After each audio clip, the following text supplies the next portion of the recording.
The director of the General William Mitchell Institute for Air Power Studies, which is a nonprofit research arm of the Air Force Association. Back in 2010, Dr. Grant wrote The Radar Game, Understanding Stealth and Aircraft Survivability for the Mitchell Institute, and she said, "The ideal for stealth aircraft is to reduce the signature in all aspects. All aspect reduction is valuable because enemy fighters and ground-based air defenses might observe the attacking aircraft from multiple angles as the aircraft flies its mission. However, in practice, signature reductions are not uniform. Aerodynamic trade-offs also force compromises in signature reduction."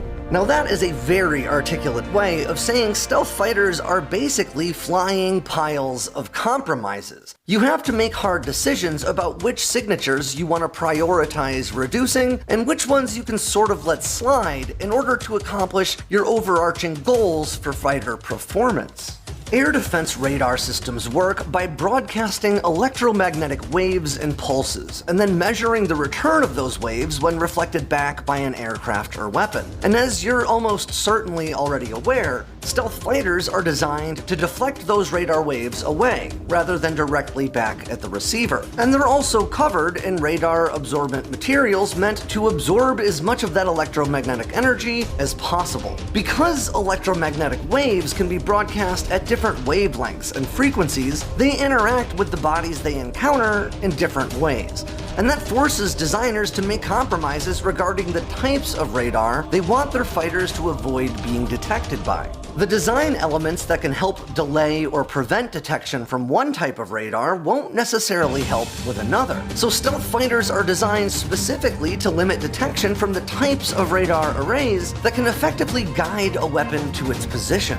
While stealth aircraft are still not invisible to these radar arrays, the goal is to make their radar returns small enough to delay that detection, which would allow these stealth fighters to either engage first or escape without being targeted.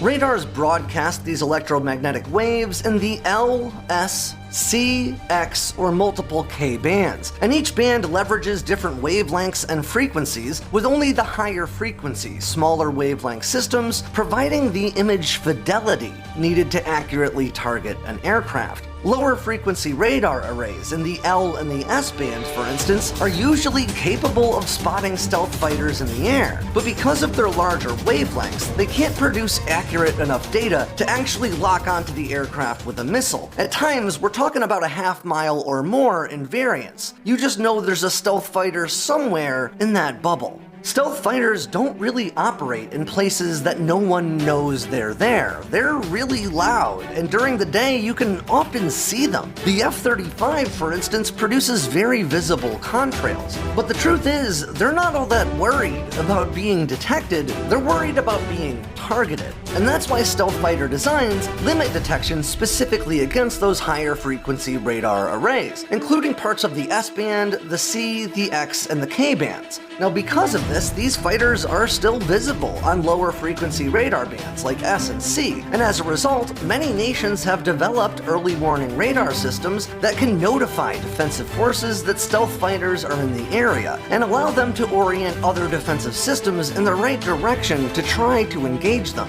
Back in 1999, a US Air Force F-117 Nighthawk, piloted by Colonel Dale Zelko, was shot down over Yugoslavia by a very dated Soviet-era SA-3 surface-to-air missile battery. Now, how exactly that happened is sort of a combination of American complacency and the very effective strategy of the Yugoslavian commander, a man named Zoltan Dani. Now, the F-117 Zelko was piloting was flying along the same flight path that multiple F-117s had flown before, which is not a good idea, and because of bad weather, it wasn't flying with any electronic warfare escorts. Another bad idea. But nonetheless, Donnie's troops would not have been able to shoot down that Nighthawk if he didn't have the wherewithal to violate procedure. You see, they knew the Nighthawk was coming thanks to low-frequency early warning radar arrays that had already detected the Nighthawk as it approached. They knew the flight path from watching previous Nighthawks fly it, but when they powered on their radar, even when they could see the Nighthawk in the sky,